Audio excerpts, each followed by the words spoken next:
The deep blue hush before first light holds the farmhouse like a cupped hand, and you are awake inside it. The steep pitch of the roof above you is invisible in the dark, a roof of dark thatch and old timber that has held back 100 years of rain, and you know its shape from memory rather than sight. Under your bare feet, the worn wooden floorboards have the smooth coolness of stone from the night's chill, their grain almost silky where generations of sliding soles have polished the cypress. The scent in the room is a quiet layering of charcoal dust, dried rice straw in the matting, and the faint earthen sweetness of the plaster walls, all of it mingling with the moist air that seeps through the paper screens. You pull your thin sleeping robe a little closer at the collar and listen to the house. The house wakes without a single loud sound. Somewhere beyond the sliding partition there is the soft stir of other family members, the whisper of a futon being folded with practiced hands, a cough muffled into a sleeve, the dry rasp of a sash being tied around a waist. You do the same things, movements so familiar they require no thought. The futon is lifted, aired, then folded into 3 neat sections and placed against the wall, its indigo cover still holding the faint warmth of your sleep. The straw matting beneath it has left a faint crosshatch pattern on your palms, and you brush your hands together once before reaching for your work clothes. The house is still dark, but your hands find each garment without hesitation from the peg by the sliding screen. The short cotton jacket is first, its indigo dye faded to a soft grey-blue at the elbows and collar, the cloth thin and pliable from countless washings in the stream. You slip your arms through and the cool fabric settles against your shoulders and back, carrying the ghost of yesterday's sun and a hint of wood smoke from the hearth. The trousers, also cotton and patched at one knee with a scrap of darker cloth, are pulled on and the waist ties knotted loosely for now. You will roll them to the knee later, once outside, so for the moment the hems brush your ankles. The straw hat hangs by its chin cord on another peg, and you lift it down and hold it for a moment, turning it in your hands so that the faint scent of last year's rain rises from the woven fibers, a smell that is clean and slightly musty, like fallen bamboo leaves after a shower. You do not put it on yet. It rests lightly against your thigh as you slide open the partition and step into the main room. The main room is one open space under the high roof, the hearth in its center, a sunken square of ash with only a few coals still glowing, a deep, dull red. A blackened iron kettle sits on a trivet at the edge of the ash, not yet steaming. Around the hearth, the family moves in the near darkness with the quiet choreography of long practice. Someone, your mother or your aunt, it is too dim to tell, ladles leftover millet porridge from a clay pot into small wooden bowls, the porridge thick and a little sour from sitting overnight, the wooden ladle making a soft clunk against the pot's rim. Another person places pickled radish and greens on a shared wooden plate, the pickles glistening faintly with brine. You kneel at the edge of the hearth mat, take a bowl in both hands, and eat without speaking. The porridge is cold but filling, the grains swollen and soft, and the pickled greens crunch faintly between your teeth, their salty sharpness cutting through the bland starch. The only constant sound while you eat is the distant thread of the stream running below the farmhouse, a sound so ever-present that it has become a kind of silence, a continuous low murmur that travels up through the earth and the wooden posts and into the soles of your feet. When the bowl is empty, you set it down and glance toward the paper screens that face the valley. Through them, the night is just starting to weaken, the deep blue lightening by an almost imperceptible degree, as if the darkness itself is being diluted, drop by drop. Outside, the world is damp and waiting. You can hear the rustle of bamboo leaves from the stand near the irrigation channel, a soft papery sound stirred by a breeze too faint to feel indoors, and from the lower paddies far down the slope, the occasional croak of a frog stitches the quiet. The frog calls once, then a long pause, then once more, a slow and random pattern that seems to measure the approach of dawn. Your own breath rises as a low whisper of vapor in the cool air of the room, and you see the breaths of the others too, small pale clouds that form and vanish with each exhalation. Now the trousers are rolled carefully, the stiff cotton folded in a tight cuff just below each knee and secured by tucking the cloth into itself, a simple method that will come undone the moment the cuffs are soaked in water, but which holds sufficiently until then. The straw hat is lifted, settled onto your head, and the cord is drawn gently under your chin, the braided straw chafing the skin just a little, in that familiar way it always does on the first wearing of the season. The hat's wide brim cuts a circle of deeper shadow around your face. The tools wait in their corner near the earthen-floored entryway. You gather them one by one, each with its own small ritual. The planting rope is coiled on a wooden peg, a long twist of rice straw rope with short bamboo markers tied at even intervals.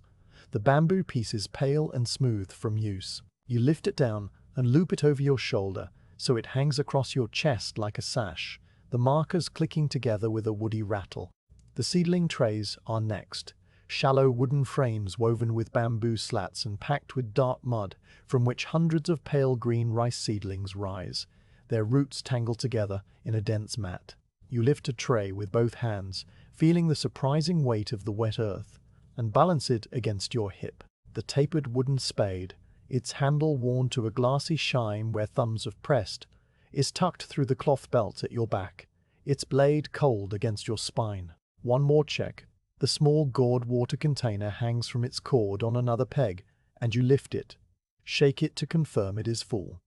There is a satisfying slosh and loop it over your other shoulder. The paper door that faces uphill toward the mountain has been closed all night. Now you move toward it, stepping out of your wooden sandals for the moment because the path will be taken barefoot anyway. Your hand, still chill from the morning air, touches the wooden frame, and with a quiet pressure you slide the screen open. The door moves in its groove with a soft hiss of paper against wood, and the first grey light seeps across the threshold, a light so pale it is almost silver, carrying with it the cool breath of the woods and the high clouds. The room behind you seems to exhale. Now you see it, the faint shape of the pathway leading up through the trees toward the terraces. It is a path of packed earth and embedded stones, bordered on one side by the irrigation channel and on the other by a mossy bank and the trunks of cryptomeria that rise straight and dark into the thinning mist. The path is empty, quiet, its stones slick with dew, and it disappears after only a few dozen paces into the fog that still clings to the hillside. There is no sound of other footsteps yet, only the low gurgle of water in the channel and the distant dripping of condensation from the bamboo leaves. You stand for one long moment with the door half open, one hand on the frame, the grey light growing stronger by the second, and you can feel the day ahead like a smooth stone in your palm, its shape already known, its weight already accepted. Then, without hurry, you step forward onto the first cool stone of the path. The seedling tray steady against your hip, the planting rope shifting gently with your movement, and the farmhouse recedes into the hush behind you as the path begins its slow climb. The path takes you the moment you step onto it, and the morning wraps around you like a damp cloth, cool and clinging and full of the scent of wet leaves. Your bare feet meet the first stone with a slight shock, the surface slick with dew and the overnight condensation that beads on every rock and blade of grass, and then your soles adjust, pressing down with the familiar grip of skin on weathered stone, finding the subtle hollows worn into the middle of each step by the passage of countless feet over countless seasons. The stone steps climb in a loose and uneven series, some of them broad flat slabs of grey river rock, others small and chunky stones wedged together so tightly that moss has sealed the cracks between them, and there is no rhythm to their spacing because they follow the natural contour of the hillside rather than any measured plan. You take each step without thought, your body knowing the distances, the slight tilt of each surface, the one stone near the bottom that wobbles slightly under pressure before settling against its neighbor with a faint gritty sound. The paper screen door you left behind still stands open a hand's width, and for a moment the low orange glow of the hearthroom reaches after you. Then the path curves gently around a clump of bamboo, and the farmhouse disappears into the fog that shifts between the cryptomeria trunks like slow breath. The mist is not a uniform blanket, but a drifting, layered thing, thin in some places where you can see the dark vertical lines of 3 or 4 tree trunks rising into the grey, thick in others where the path ahead vanishes entirely, and you walk into a soft white nothingness that smells of damp bark and cold stone. The cryptomeria trees stand on your right, their reddish-brown bark fibrous and shredded in vertical strips, their lowest branches high above your head and entirely lost in the fog, so that the trunks seem to rise without end. Between the trunks, the ground falls away in a slope of sword ferns that brush your calves as you pass, their fronds dripping cold drops onto your rolled trousers and the bare skin below your knees. On your left, running parallel to the path and only an arm's length from its edge, the narrow irrigation channel carries water downhill from the mountain stream. The channel is a man-made cut lined with stones on its sides and bottom, no wider than your two hands placed side by side, and the water inside it moves with a quiet, constant gurgle that changes pitch whenever the channel narrows around a bend or spills over a small lip of rock. You can see the water clearly even in the low grey light, a ribbon of transparent motion sliding over dark stones, and every now and then a fallen fern leaf rides the current,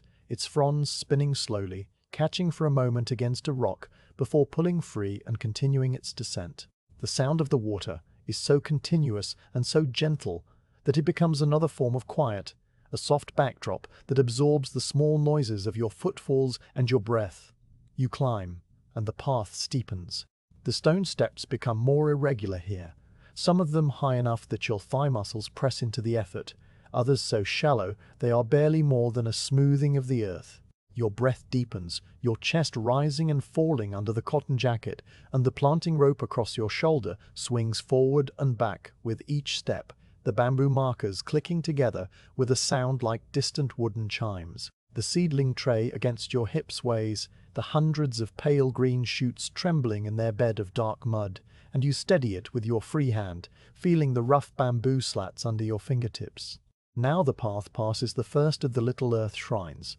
tucked into a hollow under a large cryptomeria root. The shrine is a simple thing, a flat stone set on two upright rocks to form a tiny shelf, and on it rest the offerings of the season, a small mound of uncooked rice grains that had begun to swell with the absorbed mist. 3 wildflowers with white petals and yellow centers that some child from the lower farmhouses must have placed there yesterday, their stems already wilting, and a single smooth pebble the color of a dried persimmon. Moss has grown up around the shrine so that the stones seem to emerge from a cushion of green velvet, and the whole arrangement is so quiet, so still, that you feel your own presence as something large and loud in comparison. You pause for a moment, not to pray exactly, but to acknowledge the place, and your breath forms a small cloud that drifts across the shrine and vanishes. Then you continue upward. Other figures appear on the hillside, but only as suggestions of movement in the fog. To your left, on a lower path that cuts diagonally across the slope, a darker shape moves between the trees, its straw hat a faint disk of gold-brown, its body a smudge of indigo, and you know it is the old man from the farmhouse near the stream, because of the slight stoop of his shoulders and the way he carries his seedling trays on a pole balanced across one shoulder. He does not call out. None of the farmers call out at this hour. He does not call out. None of the farmers caught at it fought out. Instead, there is a quiet murmur passed along the hillside, a sound like the wind in dry grass, a simple lifting of a hand or a nod that is barely visible, a murmured greeting that travels from one path to another, from one silhouette to the next, and then is gone. You raise your free hand, palm open, and the old man raises his, and the mist closes between you again. The irrigation channel accompanies you still, and you come to a place where the path nearly touches the water, the stones of the channel edge forming a low retaining wall that you could step over without effort. A small wooden sluice gate interrupts the flow here, a flat board of cedar fitted into grooves cut into the stone, and water pipes through a narrow slit where the board has been raised to thumb's width. The sound here is sharper, a thin, rushing hiss that is almost metallic, and you notice that something is wrong with it. The water is backing up behind the gate, pooling in a small dark puddle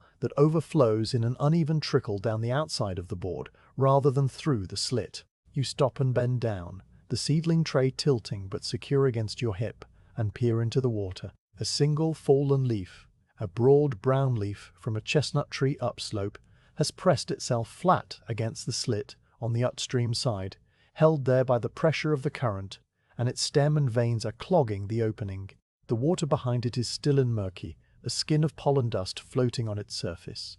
You reach down with 2 fingers, the water cold enough to make your knuckles ache immediately, and work the leaf free. It comes away with a soft sucking sound, and the water instantly runs clearer. The pool draining in a series of quick swirls, the flow through the slit now a smooth, glassy sheet that makes the correct sound, a low, contented gurgle that blends back into the general sound of the channel. You shake the water from your fingers, the droplets scattering onto the stone path where they make dark spots for a moment before the damp stone absorbs them, and you straighten up, feeling the small satisfaction of a thing set right, and continue on. The path levels out now into a long traverse across the hillside, and the trees begin to thin. The cryptomeria give way to lower growth, bushes of wild azalea that have finished blooming and now hold only dark green leaves, and here and there a stand of tall cedar that catches the mist in its needles until each branch is beaded with silver droplets. The stone steps become a packed earth path, softer underfoot, and your soles leave faint impressions in the damp soil, the marks of your toes and the arch of your foot filling slowly with water that seeps up from the ground. On your left, the irrigation channel emerges from a bamboo pipe that carries it across a small ravine, the pipe bound with rice straw rope at its joints and dripping at every lashing, and the water spills from the pipe into a stone basin before continuing in its open channel, the transition marked by a constant circular ripple that catches what little light has begun to filter through the mist. The first of the terrace walls appears ahead, a dark shape in the fog that at first could be a natural rock outcrop, but which resolves as you draw closer into the unmistakable geometry of human construction. The retaining wall is built of stones, not cut stones, but field stones gathered from the hillside over centuries. Their shapes rounded and irregular, fitted together without mortar so that each stone presses against its neighbors and holds by weight and friction alone. The wall is taller than a person, rising well above your head, and its face is dark with age, almost black in the damp, except where pale green lichen spreads in circular patches like maps of unknown countries. Between the stones, small ferns have rooted themselves, and water seeps from the joints in thin silver threads that trace down the wall and pool in the mud at its base. The wall curves to follow the contour of the slope, its top a sharp line against the grey sky, and you know that beyond that line lies the first of the flooded paddies. The path now turns sharply and climbs alongside the wall. Narrow stone steps carved into the hillside so steeply that you could reach out and touch the wet rock face with your left hand as you ascend. The wall is cold under your palm, the stone rough and granular, and your hand leaves a brief dry print that the damp reclaims almost instantly. You climb these last steps with the same deliberate slowness, and as you rise above the wall, the world opens out. The upper terrace spreads before you like a sheet of grey silk laid flat on the hillside. The surface of the paddy is water, perfectly still, reflecting the lightning sky so faithfully that it is difficult to tell where the water ends and the mist begins. The paddy is a long rectangle, perhaps 30 paces wide and 50 paces long, bounded on its downhill side by the high wall you have just climbed alongside, and on its uphill side by another wall of equal height, beyond which the next terrace rises as a dark rim against the fog. The water is so smooth, so undisturbed, that it holds a perfect mirror image of the sky, and the sky and the water is a soft, pearlescent grey, faintly luminous, with the silhouettes of a few cryptomeria tops at its edge. The mud floor of the paddy, invisible under the water, is a rich dark clay that has been flooded and levelled and smoothed by the wooden dragboards in the weeks before planting, and you know its texture from memory, the way it yields softly underfoot, and then firms up, the way it holds a footprint for a moment before the silt settles back. The parting rope has already been stretched across the paddy, which means someone from one of the upper farmhouses came even earlier in the dark to set it. The rope is a thin line of twisted straw, pale gold against the grey water, and the bamboo markers are spaced along it at intervals, the precise width of a spread hand. That small white dots like a string of beads lying on the surface. The rope runs from a stake driven into the mud at the near left corner, straight across the paddy to a stake at the far right, and its reflection runs back again, an inverted twin of the same line, so that the two together form a long thin ellipse on the water. You stop at the edge of the paddy, your toes at the very rim where the mud bank meets the water, and you lower the seedling tray from your hip onto the grassy verge. The tray settles with a soft squelch into the wet grass, the seedlings quivering from the motion and then stilling. The planting rope rests across your chest, and you lift it over your head, unlooping it carefully so the markers do not tangle, and drape it across the tray. The wooden spade you pull from your belt and set beside the tray, its blade dark with old mud. The gourd water container you hang from a projecting stone in the terrace wall, where it will stay cool in the shade. Then you straighten up completely and look at the paddy.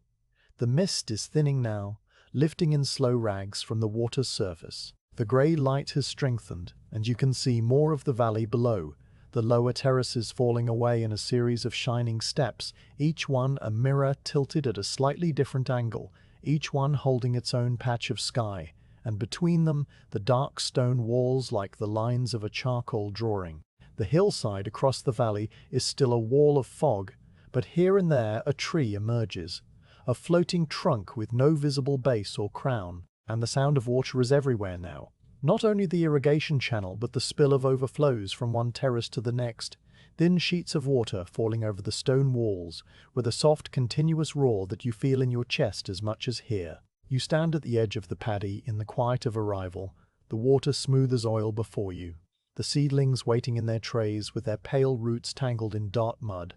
the planting rope stretched across the water like an invitation. And you know that the next motion will be the first step into the cold, the first seedling pressed into the mud, the beginning of the long, slow rhythm of the day. But for this moment you do nothing. Simply stand and breathe and let the stillness settle around you. The mist beading on the brim of your straw hat, the day spread out like a gift that asks only your presence. The moment has arrived, and it arrives without announcement, without a decision that you can point to, only a slow forward lean of your body that carries you from the grassy verge into the water. You place one bare foot on the submerged mud at the edge of the paddy, the clay firm at first under the ball of your foot, then you shift your weight, and the mud yields, and your foot sinks to the ankle with a soft sucking sound that is immediately swallowed by the water, closing over it. The cold comes next, a cold that climbs the bones of your foot and your shin and spreads into your calf. Not a shocking cold, but a deep, steady, familiar cold. The temperature of mountain stream water that has rested overnight in the shaded channel. You pause, balanced on that one sunken foot, the other still braced on the grassy bank, and the cold makes you aware of the exact boundary between the air and the water, a line painted across your ankle like a tight band. Then you lift the second foot, place it into the paddy, and now you are standing in the field. The water rises above your ankles, above your calves, and settles just below your rolled trouser cuffs, which darken instantly with wicked moisture. The mud underneath is a living surface, soft and deep and full of tiny pockets of air that releases bubbles when your weight presses down, and the bubbles rise through the water in slow silver beads, catching the grey light before popping soundlessly. Each foot sinks to a depth the width of your hand, and when you lift a foot to take a step, the mud holds on with a dragging suction, releasing only when the sole has pulled free with a low glug, a sound that is somehow both thick and wet and utterly satisfying. The water that had been perfectly still is now broken around your legs in a series of gentle ripples that spread outward in widening arcs, fading into smoothness before they reach the far walls of the paddy. The mist is so dense at this hour that the far end of the paddy is invisible, a wall of pale grey where the rows of markers on the planting rope simply stop being there. You can see perhaps 10 paces in front of you, and beyond that nothing but the soft texture of fog resting on the surface of the water as though the water itself has turned to vapor. The planting rope stretches away into that whiteness, its line growing fainter and fainter until it dissolves at the limit of sight, and the markers on it are a series of pale dots leading into the unknown, and you will follow them one by one. You turn, the water swirling gently around your knees, and lean over the grassy verge to lift the first seedling tray. The tray is heavy with wet mud, and you grip its bamboo slats with both hands, the rough fibre biting slightly into your palms, and lower it into the paddy beside you. The water rises around the tray, darkening the bamboo, and the seedlings shiver as the cold reaches their roots. The tray will float, if not weighted, so you press it down until its bottom rests on the mud, and it stays there, a dark rectangle beside your left hip. The seedlings are pale green, almost yellow at the tips where they have grown long in the nursery bed, each one a slender stem with 2 or 3 narrow leaves and a tangle of fine white roots at its base. They are packed close together, hundreds of them in the tray, their leaves overlapping like a miniature forest seen from above. You reach down and take the first seedling between your thumb and forefinger, pinching it low where the stem meets the roots. The stem is cool and smooth, slightly flattened, and when you pull gently, the seedling comes free from the mud with a tiny tear, the roots dangling like a thin white beard. You hold it for a moment, examining the way the roots curl, the single speck of dark soil still clinging to one filament, the fresh green smell that rises from the broken stem. Then you turn back to the paddy, to the planting rope, to the first marker, and you begin. The motion of planting is a motion learned so deeply that your body knows it without any instruction from your mind. You bend forward at the waist, your back curving, your straw hat tilting toward the water, and you reach down with the seedling in your right hand. Your other hand rests lightly on your knee for balance. The water is cold around your wrist as your hand submerges, and you press the roots of the seedling into the soft mud at the exact spot marked by the bamboo marker on the rope. The mud accepts the roots, closing around them with a slight resistance, and you push down until the seedling stands on its own, the mud covering the roots completely and lapping at the very base of the stem. The seedling quivers once, its leaves trembling from the motion of your hand, and then it settles, a single green thread standing in the grey water. You release the seedling and lift your hand, water dripping from your fingertips in a quick series of bright drops that pock the surface for a moment before merging into the general smoothness. Your back straightens, your spine uncurling, and you take a half step backward in the mud, your foot releasing with that familiar sucking sound, and then you are standing before the next marker on the rope, and you bend again and take the next seedling from the tray, and the whole sequence repeats. The second seedling goes into the mud next to the first, a hand's width away, exactly at the marker, and now there are two green threads, parallel, still quivering slightly but already looking as though they belong in this place. The third follows, and the fourth and the fifth, and somewhere around the seventh seedling, the thinking part of your mind lets go, and the rhythm takes over. Bend, take a seedling, press it into the mud, release, straighten, step back. Bend, take a seedling, press release, straighten, step back. Bend, take a seedling, press release, straighten, step back. The sequence becomes a single flowing motion without pause, without hesitation, and you are not counting seedlings or markers or minutes. You are simply moving in the way that water moves downhill, continuous and unforced. Your breathing slows to match the rhythm. Each exhale coincides with the pressing of the seedling into the mud, a soft breath that ruffles the surface of the water just in front of your face.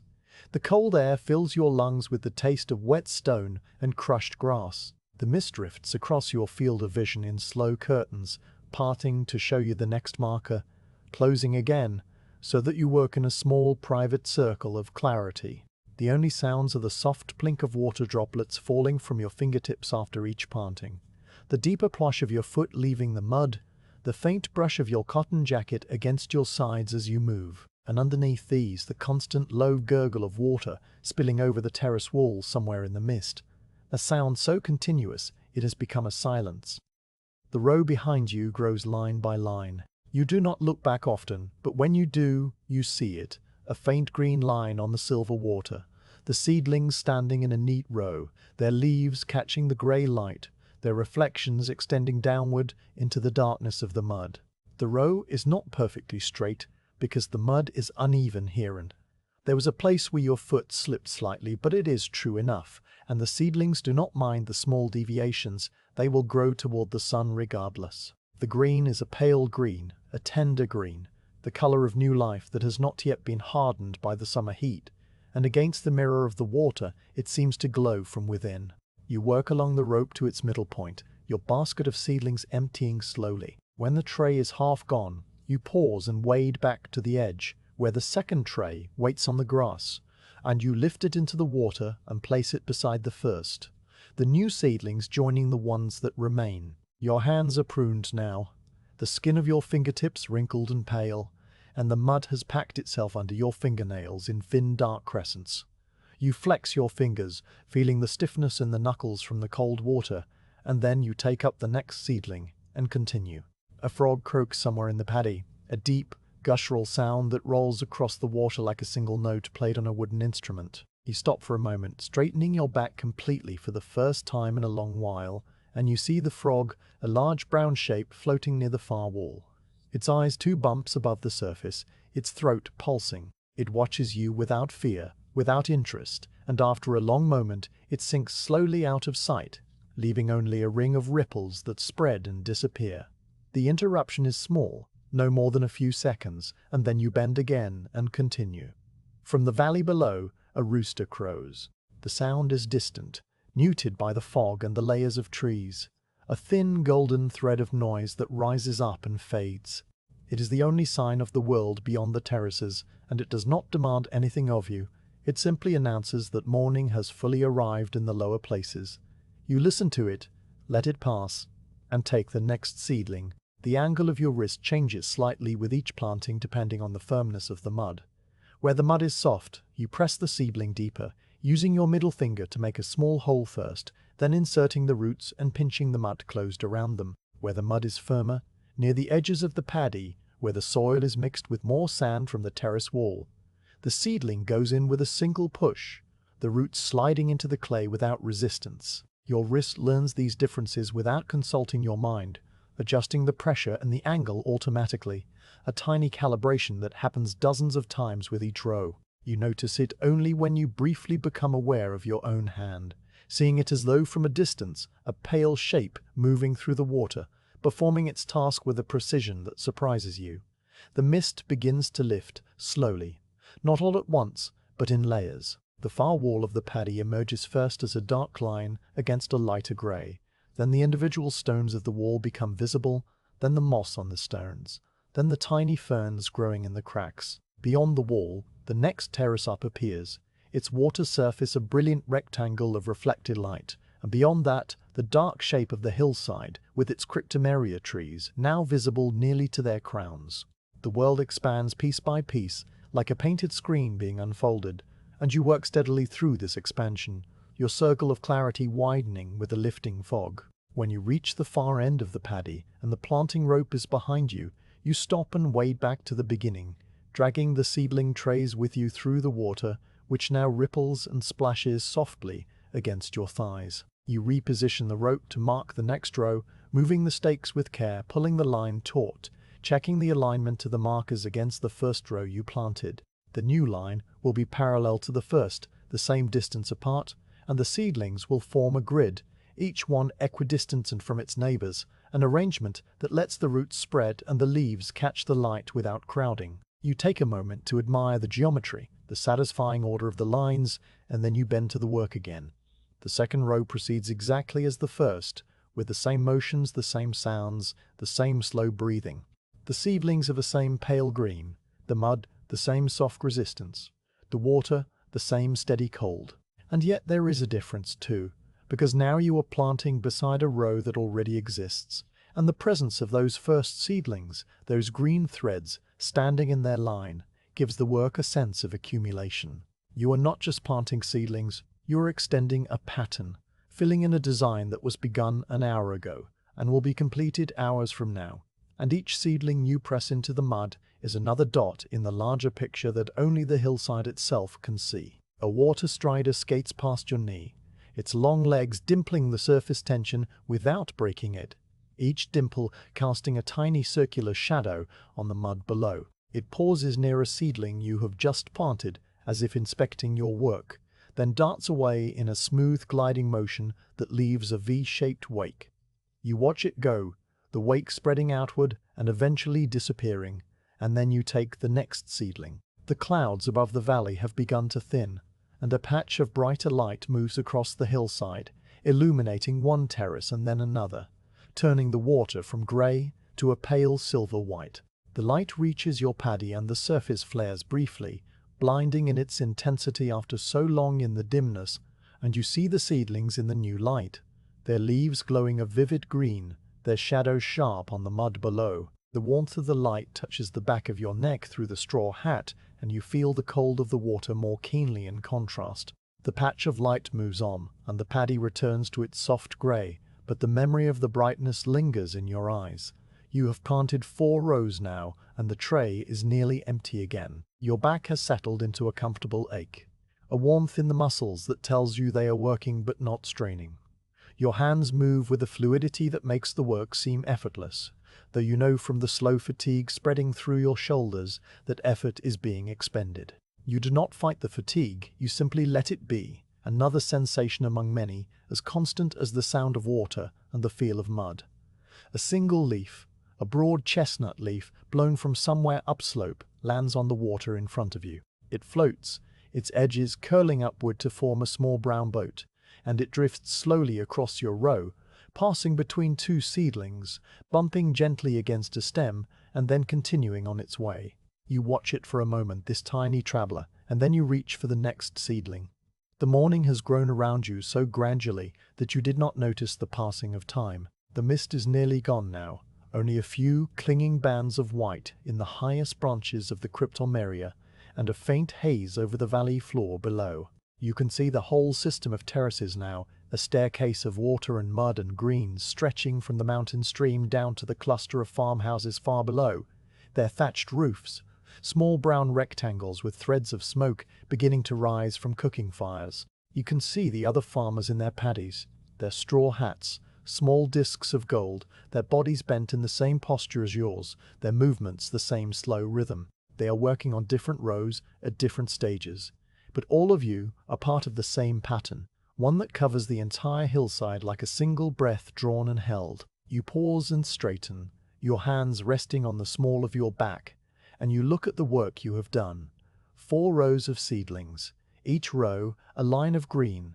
each seedling a small promise. There are many rows still to plant, many markers still to reach, and the day stretches ahead of you as a long, quiet corridor of time. But for now, this is enough. The cold water around your knees, the familiar weight of the planting rope, the pale green shoots waiting in their trays, and the steady rhythm of your own breath, moving in and moving out, as endless and as gentle as the water flowing downhill. The thinning of the mist happens so gradually that you do not notice it happening, only that the world around you has grown larger without any distinct moment of change. The grey wall that stood beyond the far end of the paddy is now a soft haze, and through it the shapes of the upper terraces emerge in layered silhouettes, each one a dark rim of stone above a sheet of pale water, and above them the hillside rises in patches of green and brown until it meets a ceiling of low cloud that has lifted from the valley floor and now hangs halfway up the mountain. The sky is visible through rents in the cloud,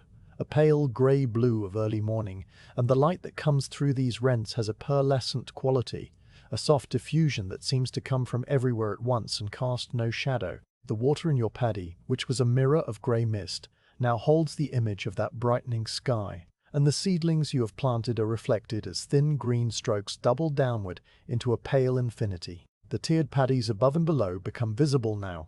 and you pause in your planting to look at them, your hands resting on your bent knees, the water dripping from your fingertips in slow, measured drops. Above you there are 6 terraces, each one a long horizontal stripe of water held behind dark stone walls, their surfaces rippled slightly where the overflow water spills from one to the next. Below you there are many more, descending in a staircase of shining rectangles all the way down to the cluster of farmhouses that now appear as small brown forms with thin threads of smoke rising straight up in the still air. Each terrace holds its own piece of sky, each one a slightly different shade of silver depending on the angle of the water and the depth of the mud beneath, and the dark walls between them look like lines of charcoal drawn across a paper that has been washed with pale ink. The whole hillside is a mosaic of water and stone and green, and you are a small figure standing in one small rectangle of it, a single dark form among many. You notice the small life of the paddy now,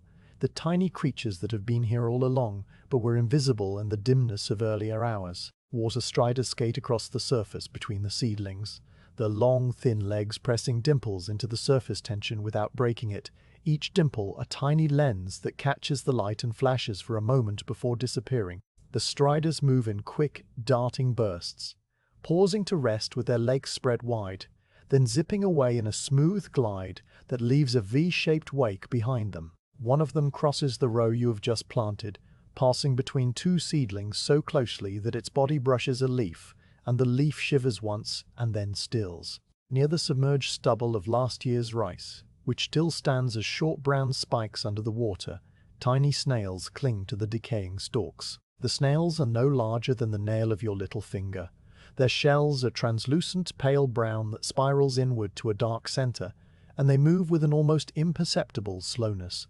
their soft bodies grazing on the thin film of algae that coats the old stubble. You bend slightly lower and watch one snail for a long moment, seeing the way its small antennae wave in the water, the way its shell tilts as it shifts its weight, and then you straighten again because the seedlings are waiting. A minnow darts away from your shadow, a glint of silver that is there and then gone, leaving only a small swirl of disturbed water and a single bubble that rises to the surface and pops. The minnow must have been sheltering near your leg, using the darkness of your body as cover, and when you shifted your weight, it fled.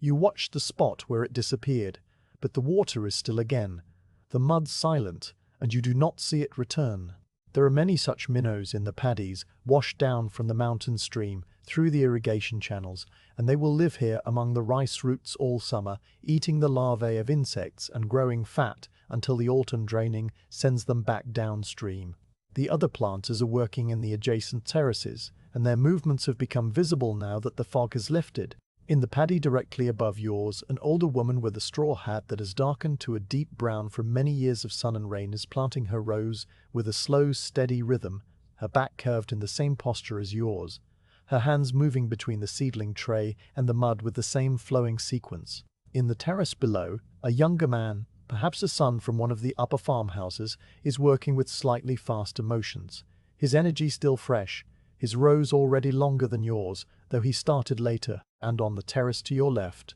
two figures work side by side in the same paddy, a man and a woman who move in perfect synchrony, their bodies rising and bending at the same time,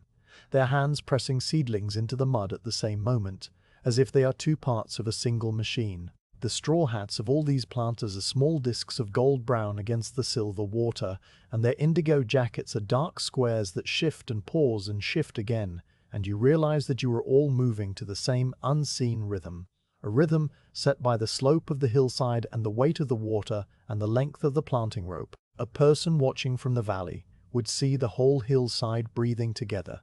a slow inhalation as everyone bends, a slow exhalation as everyone straightens, and between the breaths, the constant gentle motion of hands in water. You have been planting for several hours now, and the rows behind you have grown into a green grid that covers more than half the paddy. The seedling tray beside your hip is nearly empty again, and you will need to fetch the third tray from the grassy verge soon. Your back has settled into a steady warmth, the muscles loosened and stretched, and the cold of the water has become so familiar that you no longer register it as cold, only as a pressure around your legs, a constant presence that is neither pleasant nor unpleasant. Your hands work automatically, the pinch and press and release sequence flowing without interruption, and your mind drifts across the surface of the morning like the water striders skating across the paddy. A new sound enters the quiet, the soft clink of clay against clay, and then a low voice calling a single word, the word for tea. You look up and see the old man from the lower farmhouse,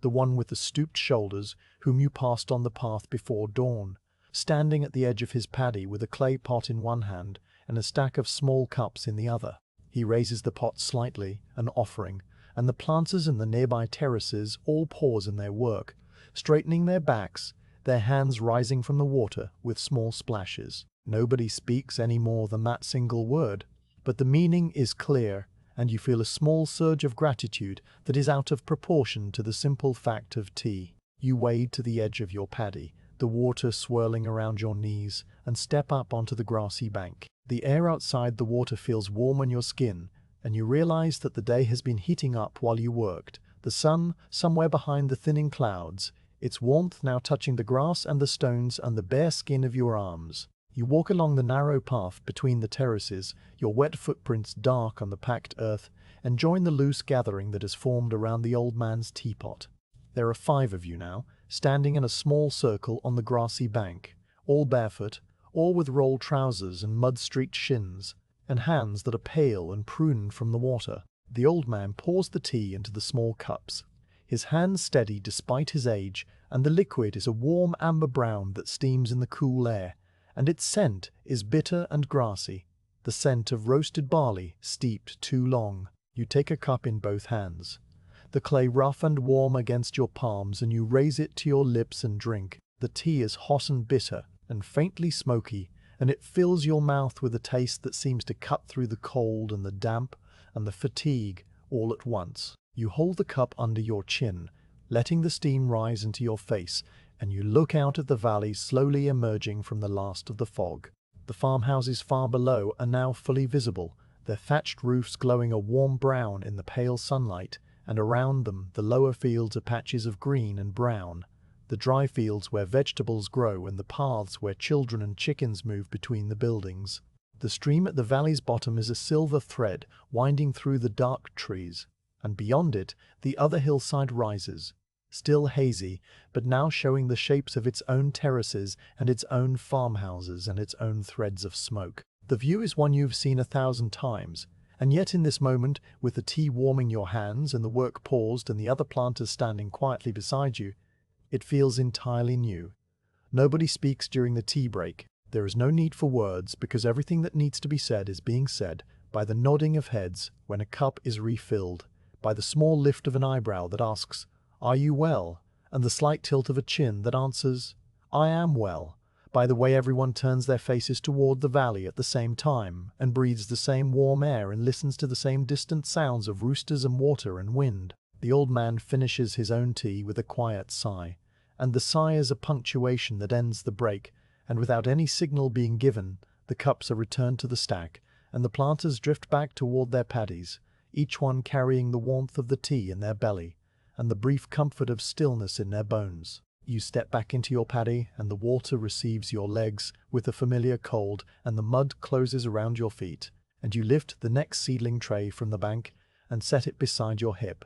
and you bend to the next marker on the planting rope. The rows extend line by line, the grid of green seedlings growing denser, and the sun remains hidden behind the mountain ridge. But its presence is felt as a pearlescent glow that spreads across the thinning clouds, a brightness that seems to come from everywhere at once, illuminating the water from above and below, and turning the pale green of the rice leaves into something that almost glows. Your shadow on the water is faint, a dark suggestion rather than a sharp shape, and the shadow of your hand moves across the surface as you plant, reaching toward each marker and then retreating,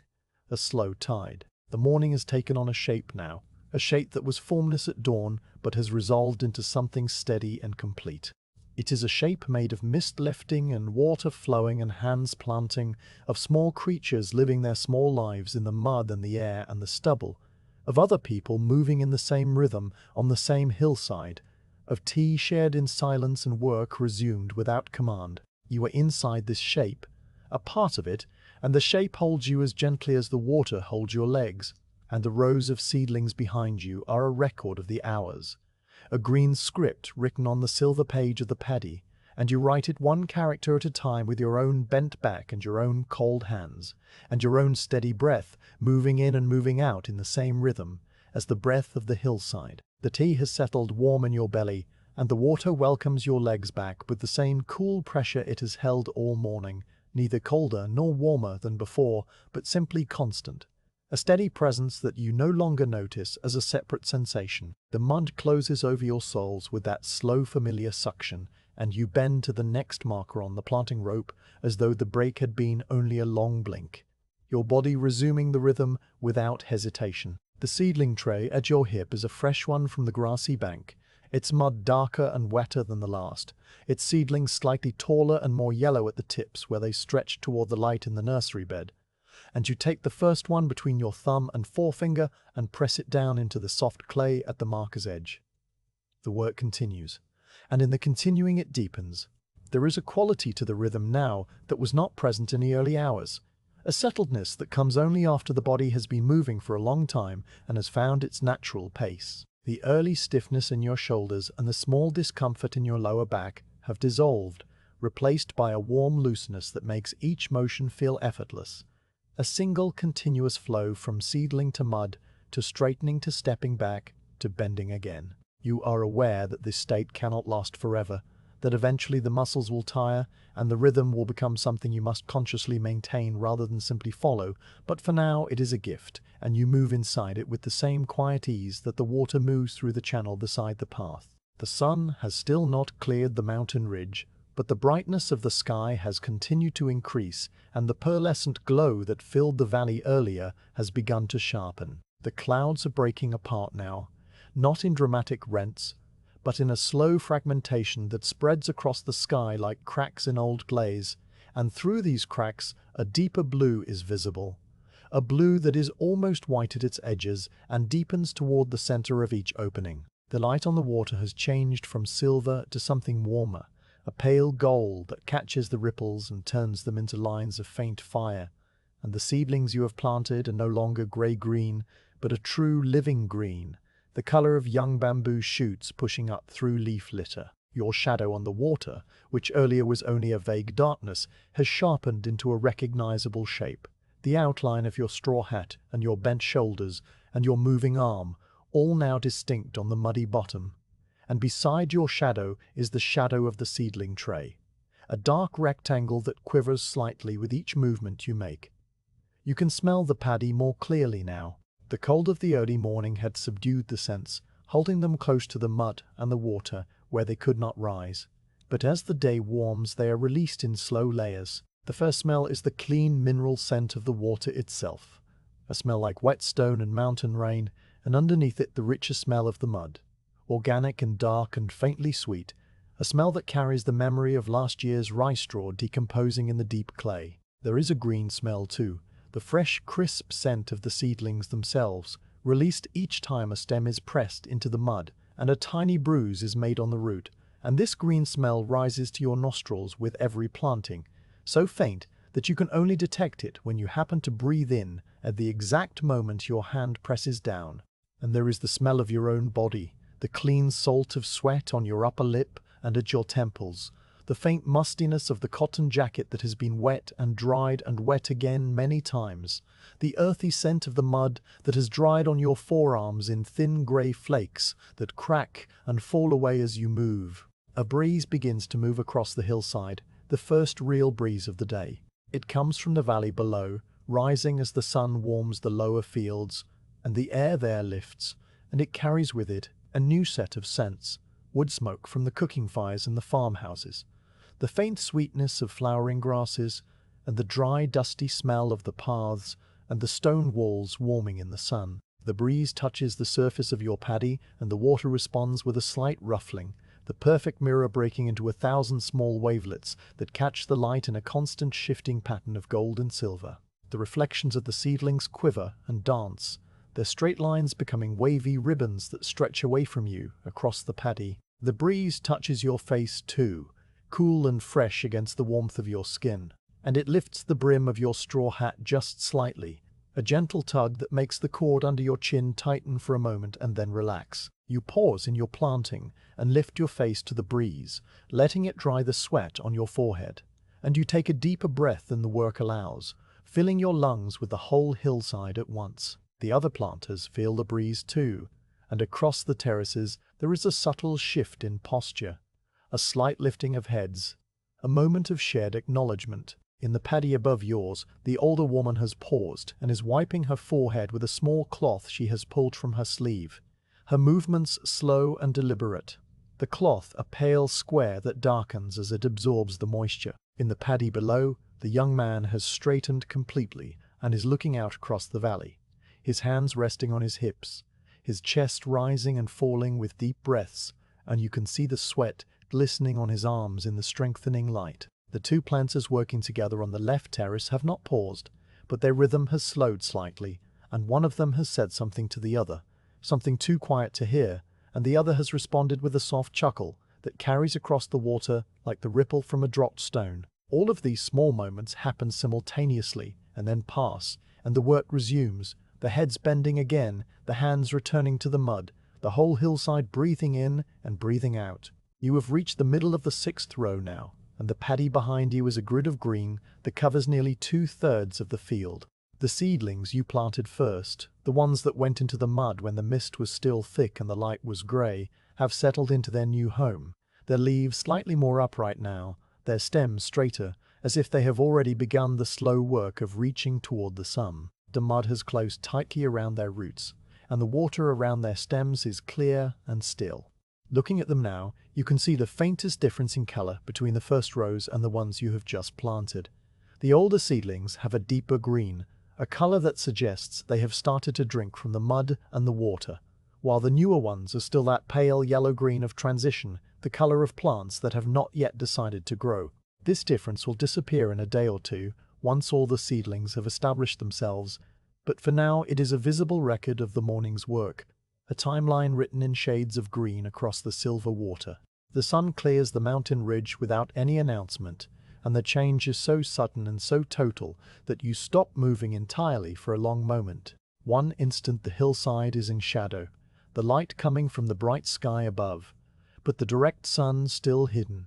and the next instant a line of golden light sweeps down the mountain and across the terraces, and everything it touches is transformed. The water in your paddy becomes a sheet of pure gold, so bright that you must squint, and the seedlings are silhouetted against it as dark green threads, and the mud beneath the water glows a warm reddish brown that you have not seen since last autumn, when the paddy was drained for harvest. The heat of the sun touches your shoulders and the back of your neck and the exposed skin of your forearms, and you feel it as a distinct pressure, a weight of warmth that presses through the cotton of your jacket and into your skin, and then deeper, into the muscles that have been working in the cold for hours. And the warmth is so welcome that you find yourself smiling slightly, a small private smile that nobody sees and nobody needs to see. The whole valley responds to the sun. The mist that still lingered in the highest branches of the cryptomeria evaporates in visible wisps, thin white tendrils that rise and thin and disappear, and the trees themselves seem to brighten, their dark needles taking on a glossy sheen. The stone walls of the terraces, which were dark and damp and almost black in the earlier light, now show their true colors, grays and browns and reddish purples, the colors of the mountain rock from which they were gathered, and the moss on the stones becomes a vivid emerald that catches the eye. The farmhouses far below are lit from the side, their thatched roofs golden brown, their paper screens glowing a warm cream, and the threads of smoke from the cooking fires are no longer grey but white, twisting upward into the blue sky. Even the sounds of the valley seem to change with the sun, the roosters crowing more frequently, the birds in the trees beginning their morning songs, the distant ring of a hoe being sharpened on a stone, all of these sounds sharper and clearer in the warmer air. You adjust your straw hat slightly, tilting the brim down to shade your eyes, and you continue planting. The warmth of the sun on your back is a new companion for the work, and it changes the physical experience of each motion. Where before the cold water was the dominant sensation, now it is the contrast between the warm sun and the cool water that defines each moment, and this contrast is pleasant in a way that you cannot quite name, a reminder that you are alive and working and part of the day. The sweat on your forehead and upper lip dries and reappears and dries again in a slow cycle, and you can feel the salt on your skin when you lick your lips, a taste that is both sharp and familiar. The rows continue to extend, and you are now working on the 7th row, moving steadily toward the far wall of the paddy. The planting rope has been repositioned several times, each time moved the same distance, each time pulled taut and checked against the previous rows, and the grid of seedlings behind you is as regular as the weave of a basket. Each plant the same distance from its neighbors, each row parallel to the next. This regularity is deeply satisfying in a way that you do not try to explain to yourself, a satisfaction that comes from seeing order emerge from chaos, pattern from randomness, a green geometry on the brown mud that will hold its shape all summer and into the harvest. The satisfaction is not a loud emotion, not pride exactly, but something quieter, something more like the feeling of a well-tied knot or a cleanly swept floor, the simple contentment of work done properly. As you reach the end of the 7th row and turn to move the planting rope again, you notice that the older woman in the paddy above has finished her planting. Her field is now a complete grid of green seedlings, every marker filled, every row straight, and she's standing at the edge of her paddy, with her seedling trays stacked and her planting rope coiled over her arm, looking down at her work with the same quiet assessment that you give your own. She sees you looking and raises a hand, a simple open palm that means all is well, and you raise your own hand in return. And then she turns and begins the walk back down the hill toward her farmhouse, her figure growing smaller as she descends, her straw hat a golden disc bobbing between the stone walls. You watch her go for a moment, and then you turn back to your own unfinished rows, the 8th and 9th and 10th still waiting, and you bend again to the work. The morning has taken on the fullness of its middle hour, that long, slow stretch when the sun is climbing, but not yet high, when the day has lost the freshness of dawn, but has not yet approached the heaviness of noon. It is a time of pure, steady continuity, the work neither beginning nor ending, but simply continuing, and you move through it with the same steady continuity, your body a small part of the hillside's larger rhythm, your hands performing their task with the same unthinking precision that the water striders use to skate across the surface, and the snails use to graze the algae from the old stubble. There is no hurry, no urgency, no sense that something must be completed by a certain hour. The seedlings will be planted when they are planted, and the sun will rise to its peak regardless, and the paddy will hold the new rice through the summer and into the autumn, and this one morning of work is only a single note in the long, slow song of the year, a note that sounds for its moment and then fades into the next note, and the next, and the next. The rows of seedlings have grown into a green grid that covers more than half the paddy, and as you bend to plant the next marker on the 8th row, your ear catches a change in the sound of water. The constant low gurgle of the irrigation channel has been with you all morning, a sound so steady that it has become a kind of silence. But now there is a new note in it, a thin, high trickle that speaks of water finding a new path. You straighten up, your hand pausing above the seedling tray, and you listen. The sound is coming from the terrace wall to your left, where the overflow water spills from the level above into your paddy, and it is not the full, smooth sheet of falling water that it should be, but something thinner, something more scattered. A small adjustment is needed, and adjustments to the water are part of the work just as much as the planting of seedlings. So you set down the seedling you were holding back into the tray and wade through the paddy toward the source of the sound. The water swirls around your thighs as you move, a slow, heavy resistance that makes each step deliberate, and the mud releases your feet with that familiar deep glug that has punctuated every movement since the first hour of the morning. You reach the stone wall where the overflow enters your paddy, and you see the problem immediately. The overflow comes through a channel cut into the top stones of the wall, a notch about the width of your forearm, and the flow is regulated by a small divider gate made of a flat slab of grey stone and a wedge of cedar wood. The wedge has worked itself loose over the hours, perhaps vibrated free by the constant pressure of the water, and the stone slab has tilted slightly to one side so that only a portion of the water is spilling into your paddy while the rest is trickling down the outside face of the wall in a series of thin silver threads. The water level in your paddy has dropped by perhaps the width of a finger, and while this is not urgent, it is better to correct it now before the afternoon sun warms the shallower water too quickly. You lean forward against the wall, the stones cool and rough under your palms, and you study the arrangement of the gate. The solution is simple. The wedge must be tapped back into place to level the slab, and this requires only a small stone from the wall to serve as a hammer. You find a loose stone near the top of the wall, a smooth oval of dark granite that fits neatly into your palm, and you tap the wedge twice, gently, on its thicker end. The cedar wood moves with a soft, gritty sound. The slab settles back to level,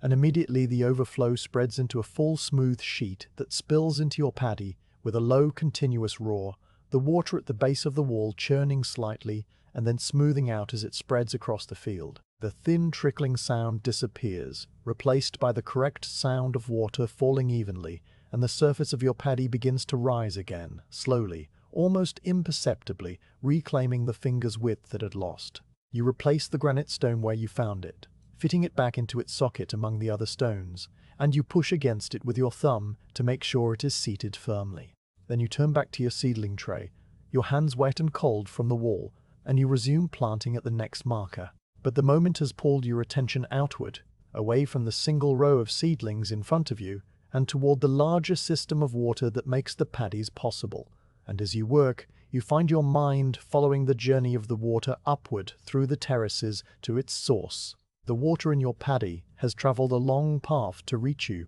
a path that begins at a mountain spring high on the ridge above the terraces, a spring that emerges from a cleft in the rock where the groundwater of the whole mountain pushes out through a crack in the granite and forms a small cold pool surrounded by ferns and dark moss. From that pool, the water flows into a series of channels dug by hand centuries ago, channels lined with stones and bordered by grass that grows long and green from the constant moisture. And these channels wind across the upper slopes, following the contours of the hillside with a gentle downward grade that is so precise, so carefully maintained that the water moves neither too fast nor too slow, but at steady walking pace that does not erode the banks or stir up the silt. The channels pass through stands of bamboo, the tall green culms arching overhead, to form tunnels of shade where the water runs dark and cool, and they pass across small meadows where wildflowers grow in the sun and the water sparkles with a light that seems to come from within.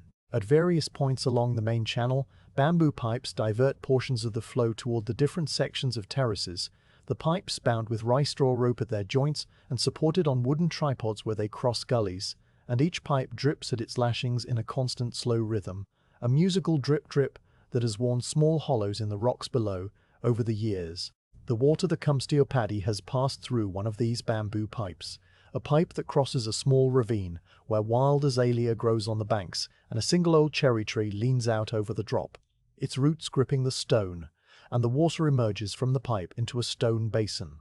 a square hollow carved from a single block of granite, where the flow circles once before continuing into the open channel that runs alongside the path he walked this morning. And at every stage of this journey, there are divider gates, just like the one you have just adjusted. Small arrangements of stones and wooden wedges that split the flow into ever smaller portions, each portion destined for a specific terrace, a specific paddy, a specific set of rice plants that will grow in that specific mud and drink that specific water. No single person controls all of these gates, and yet they are all adjusted as needed by the farmers who work the terraces, each farmer tending their own section of the system, and the result is a distribution of water so balanced that every paddy on the hillside receives exactly what it needs. The water is never owned. This is something you understand without ever having been taught it, a knowledge that is simply part of being a farmer on this hillside, passed down in the same way that the skill of transplanting is passed down,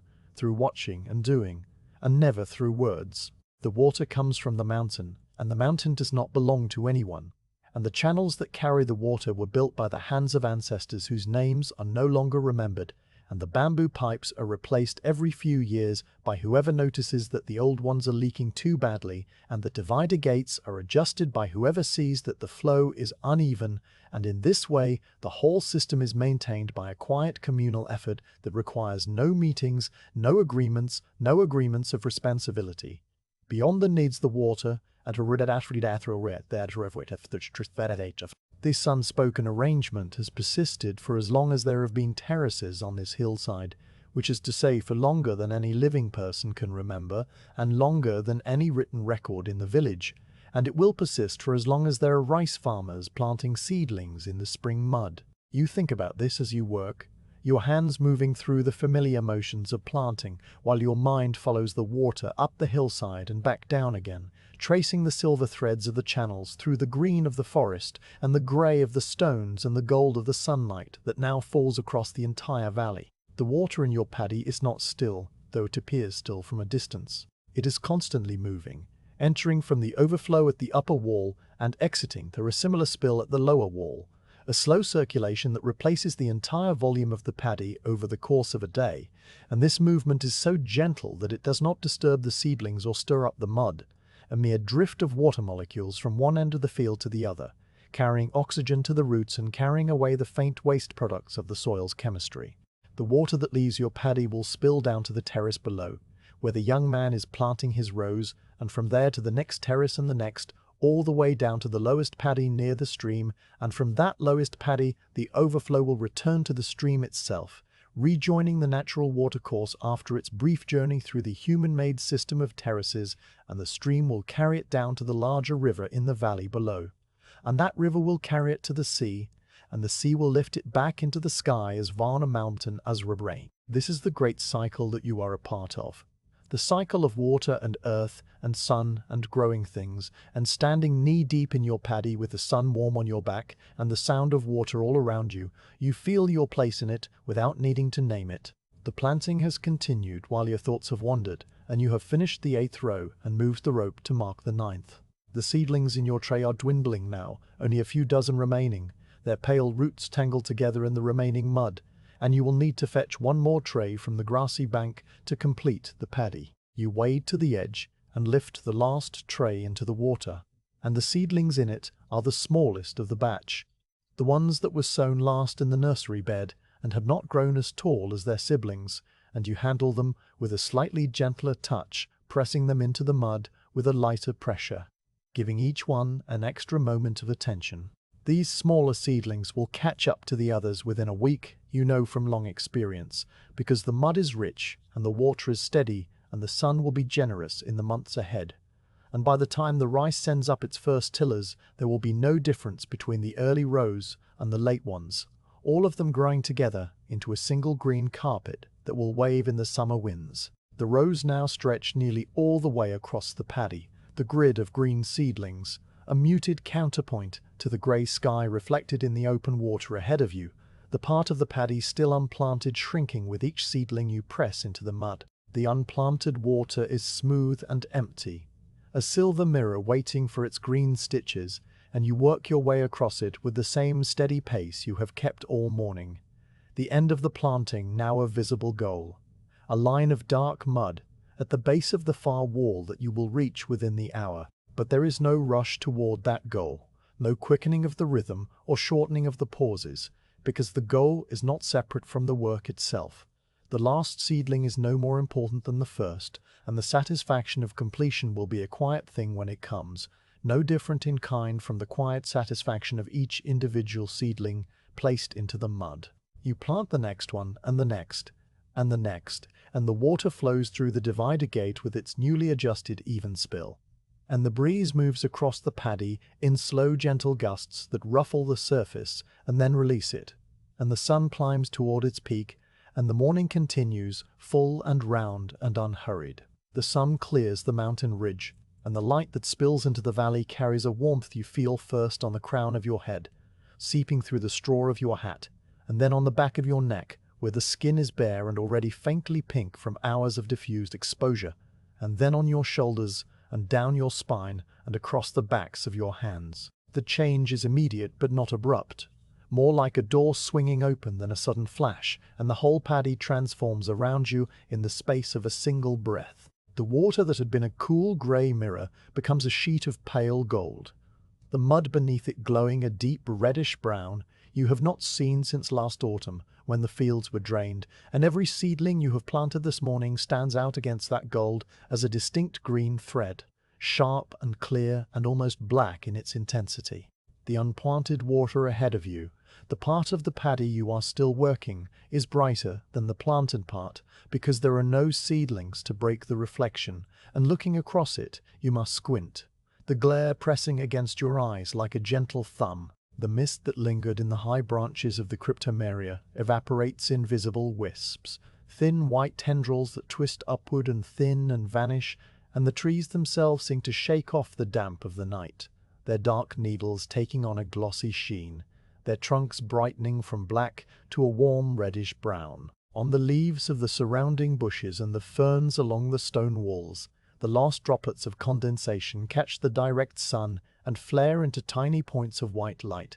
a scattering of diamonds that lasts only a few minutes before the warmth dries the leaves completely, and the diamonds fade away, one by one, until the green is once again plain green. The stone wall at the upper end of your paddy, which all morning has been a dark, wet mass, now shows its full character in the sun. The stones are not all grey as they seemed in the dimness, but a mosaic of greys and browns and faint purples, and even some pieces of quartz that sparkle with a glassy glitter, and the moss between them, which was a dark velvet, has brightened to a vivid emerald that seems almost too green to be real. You feel the heat on the back of your neck as a distinct presence, a warm hand laid gently against your skin, and you adjust your straw hat slightly, tilting the brim lower to shade your eyes from the glare on the water. The hat casts a disk of shade on your shoulders, a circle of cool, relative darkness that moves with you as you move, and within this circle, the cotton of your jacket remains damp from the morning's mist, while outside it, the fabric is already beginning to dry in the sun. Your own shadow appears fully for the first time today, not the vague, dark suggestion that rippled under the water in the grey morning, but a sharp-edged silhouette that lies across the surface of the paddy and continues down through the clear water onto the muddy bottom, where it is a dark shape, with the outline of your hat and your shoulders and your moving arm. A shadow companion that plants its own shadow seedlings beside yours. The shadow of your hand reaches toward each marker on the planting rope, a dark bird flying across the golden water and landing at the exact spot where the seedling will go, and then it retreats as the real hand lifts and the seedling remains. The heat changes the physical experience of the work in many small ways. Your feet, which have been cold all morning, now feel the water as a pleasant coolness rather than a chill, and you can sense the temperature difference between the upper layer of water, which the sun has warmed slightly, and the deeper water near the mud, which remains as cold as the mountain stream. When you shift your weight from one foot to the other, you move through this thermal boundary, and there is a brief sensation of cool that rises up your calves and then fades as the sun-warmed water closes in again. The sweat that dried and reappeared all morning now stays on your skin, a thin film on your forehead and upper lip and at the hollow of your throat, and when the breeze comes, it still comes. In slow, gentle gusts, it cools the sweat and creates a chill that is pleasant rather than uncomfortable, a small refreshment that comes and goes. The cotton of your jacket is drying in patches, the shoulders and upper back warm and nearly crisp to the touch, while the lower back, which is shaded by the hat's brim and damp from the water that splashes up when you bend, remains cool and moist and dark with moisture. The smell of the paddy intensifies in the warmth, the organic sweetness of the mud rising more strongly now, a scent like turned earth and decaying leaves and something else, something that is the smell of life beginning, the smell of roots waking up and reaching down. There is also the smell of warm stone from the terrace walls, a dry mineral scent that reminds you of the path outside the farmhouse on a summer afternoon, and the smell of the water itself, which has a freshness that cuts through the heavier scents. A cool, clean note, like the air near the mountain spring. And there is the smell of rice seedlings growing, a green smell, a smell so faint that you can only detect it when you happen to inhale at the moment your hand presses a new plant into the mud. And this smell is the smell of the months ahead, the smell of summer and growth, and the long, slow ripening toward harvest.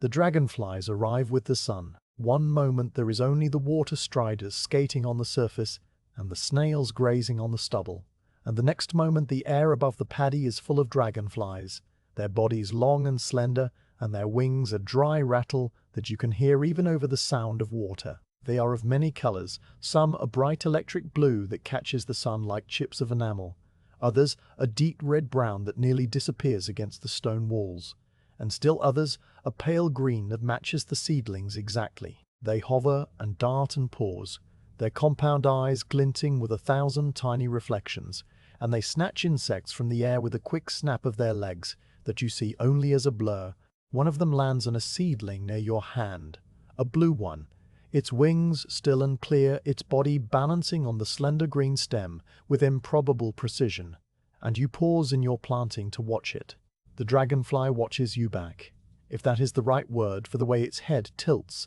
and then it lifts off with a dry whir and zips away across the paddy, its shadow a dark speck racing over the golden water. You drink from the gourd that has been hanging from the projecting stone in the terrace wall, and the water inside it has stayed cool despite the sun, chilled by the shade of the stone and the evaporation from the gourd's porous surface. You lift the gourd with both hands, the shell smooth and brown and slightly tacky with age, and you tip it to your lips and drink. And the water is cold and tastes of the mountain. A slight mineral taste, a taste of granite and moss and deep stone, and it washes the dust of the morning from your throat and leaves your mouth feeling clean and fresh. You drink slowly, not gulping, letting each mouthful sit on your tongue for a moment before swallowing, and when you lower the gourd, you feel the water settling cool in your stomach, a small reservoir of cold that will slowly warm as the afternoon goes on. You hang the gourd back on its stone, the cord looped carefully so it will not slip, and you return to the planting. The steam begins to rise from the stone walls as the sun heats the damp rocks. Thin wisps of vapor that lift from the moss and the cracks and curl upward. And the sight of it reminds you that the whole hillside is drying out after the long wet night. The rainwater and the dew and the mist all returning to the air now, completing the cycle that brought them down from the mountain. The steam gives the terraces a dreamlike quality, a soft blurring at the edges that makes the paddies above and below seem slightly unreal, as if they're painted on silk. And the other farmers working in those paddies are small dark brushstrokes moving slowly across the silver and gold of the water. You have planted 9 rows now, and the end of the paddy is close, only 3 more rows remaining, and the grid of seedlings behind you is a dense green fabric that covers the majority of the field, each plant standing straight and true, each one a small promise of the harvest to come. The unplanted water ahead is a narrow strip of gold, the far wall visible in every detail now, the dark stones and the green moss and the small ferns growing in the cracks, and beyond it, the next terrace up shimmers in the heat, its own surface a mirror of the sky that is now a clear pale blue with only a few high clouds drifting slowly from the west. You work steadily toward that wall, the sun warm on your back, the dragonflies dancing around your head, the water cool around your knees, and the rhythm of planting has become so deep, so settled, that you could continue it forever, without fatigue, without thought, a single motion repeated endlessly in the golden light. And then you reach the end of the 10th row, and you stand up fully for the first time in a long while, your spine uncurling vertebrae by vertebrae, your shoulders pulling back, your hands coming to rest on the small of your back. You look at the work you have done, the neat green rows stretching from one end of the paddy to the other, the seedlings all planted, the grid complete, and you feel the quiet satisfaction of a thing finished. But there are still 2 more rows to plant, the markers on the rope still waiting, and so after this long moment of looking,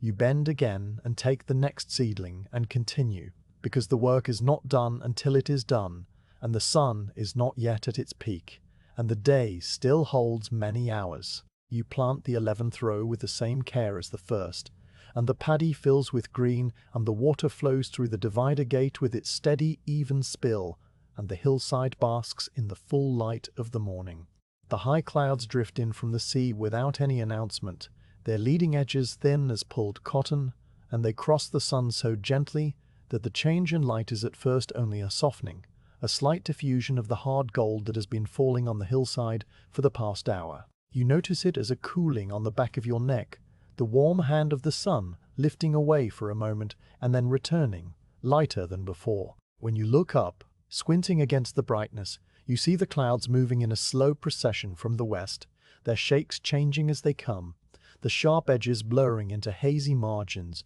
their undersides a pale grey that holds the memory of the sea. They are not rain clouds, not the dark heavy masses that will come with the summer storms, but high thin veils that will soften the light for the rest of the afternoon and keep the heat from building too strongly on the terraces. The shadows that were so sharp and defined in the direct sun lose their edges, the dark shape of your hat on the water becoming a fuzzy oval, the shadow seedlings your hands plant rippling at their borders as if drawn with a brush too wet. The glare on the unplanted water fades, and the gold of the paddy turns to a softer silver white, easier on the eyes, and you can stop squinting. The dragonflies that came with the sun remain even as the light softens. Their wings a dry rattle that continues to punctuate the quiet, and they seem to glow against the grey-white sky, their blue and red and green bodies catching what light there is and concentrating it into bright, moving sparks. You've been working for many hours now, and your body has entered a new phase of the day, the phase of settled fatigue that is not exhaustion but something more comfortable, a pleasant ache that has taken up residence in the lower back and the shoulders and the hinges of the knees. The ache in your lower back speaks to you when you straighten up, a warm tightness on either side of the spine that eases when you bend again, as though your body now prefers the planting posture over any other. You flex your shoulders in a slow circle, feeling the pull of the muscles across the shoulder blades, and then you settle back into the bend, the familiar curve that your back knows so well. The wet cotton of your trouser cuffs clings to your calves with a grip that has not loosened all morning, and below the rolled hems the skin of your legs is pale and slightly wrinkled, the hair pressed flat by the water. When you lift a foot from the mud, the water streams off your skin in a thin sheet, and you can see the pale line where the submerged skin ends and the skin above the water begins, a line that will remain for hours after you leave the paddy. The mud has dried on your forearms in thin grey crescents, and under your fingernails it has packed itself into dark half-moons so firmly that not even the water has been able to wash them clean. You notice these details as you reach for the next seedling, the way your hand looks in the soft light. A hand that has been working in water and mud since before dawn, the knuckles slightly swollen from the cold, the skin of the fingertips puckered and pale, the mud in the creases of the palm dark and sticky. This hand is a familiar hand, a hand you have seen in this condition many times, and it will return to its normal state by evening after washing, the puckering fading, the warmth returning to the knuckles, the mud scrubbed away with sand and water. But for now it is a hand still in the middle of the work, and it performs its task with a steadiness that requires no direction. The planting rope is moved for the final time, lifted from the stakes at either end of the paddy and coiled carefully, the bamboo markers clicking together with a soft woody sound that has accompanied every repositioning since the first row. You stretch the rope along the remaining unplanted strip of water, a narrow band no wider than your outstretched arms, and you drive the stakes into the mud with a firm press of your thumb, checking the alignment against the rows behind you to make sure the grid will be true. These last 2 rows are the shortest of the day, and the markers on the rope seem to pass more quickly, or perhaps it is only that you can see the end now, and the seeing makes the distance shrink. The seedlings remaining in your tray are the last of the last batch, the smallest and palest, the ones that were growing at the edge of the nursery bed, where the shade of the trees fell in the afternoon, and you handle them with the same care you gave the first seedling of the morning, pressing each one into the mud with a gentle but firm pressure, making sure the roots are covered and the stems stand straight. A sense of nearing completion settles over your paddy and over the paddies around you. But it is a quiet and undramatic feeling, more like the slow closing of an eye than any kind of fanfare. The older woman from the upper terrace is long gone, her planting finished, and the young man in the terrace below has completed his rows and is now standing at the edge of his paddy, washing his tools in the overflow water, his movements slow and unhurried. The 2 planters on the left terrace have finished as well, and one of them is coiling a planting rope while the other stacks the empty seedling trays, and their voices carry across the water as a soft murmur, the words indistinct but the tone content. You are among the last still planting, and this does not bother you because there is no prize for finishing first, no reason to hurry, and the rhythm that has carried you all morning will carry you to the end in its own time. The sounds of the valley have changed as the morning has advanced, and now they carry a different quality. The sounds of the middle day. The roosters have fallen silent, their dawn work done, and in their place the birds in the trees have begun their own songs. A complex overlapping of chirps and trills, and short melodic phrases that rise and fall across the hillside. Somewhere in the cryptum area a woodpecker is drumming, a rapid hollow knocking that echoes against the stone walls, and then stops, then starts again. From the farmhouses below, children's voices carry up on the breeze, high and thin and musical. The sound of small figures moving between the buildings, helping with the lighter chores of the morning, carrying water from the stream, or scattering feed for the chickens. You can hear the ring of a hoe being sharpened on a stone, a bright metallic sound that comes in regular strokes, and the lowing of an ox from a far-off field that has not been flooded,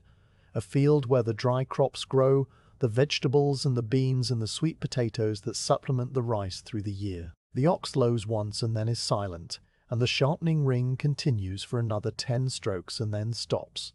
And in the quiet that follows, you can hear the stream at the bottom of the valley, a distant constant rush that is deeper in pitch than the sound of the irrigation channels, a sound like wind in many leaves. You plant the 11th seedling of the second to last row, and then the 12th, and then the 13th, and the markers on the rope pass one by one, each one a small milestone, each one bringing you closer to the final marker at the far end of the row. Your breath moves in and out with the same slow rhythm, and the breeze moves across the paddy in the same gentle gusts, and the high clouds continue their slow drift from the west, now covering half the sky. Their edges softer than before, their undersides a deeper grey. The light has become a diffuse silver, shadowless, and the water in the paddy is once again a mirror, but a mirror of pale cloud rather than bright sky, and the seedlings are reflected in it as soft green blurs. The last markers of the 11th row arrive,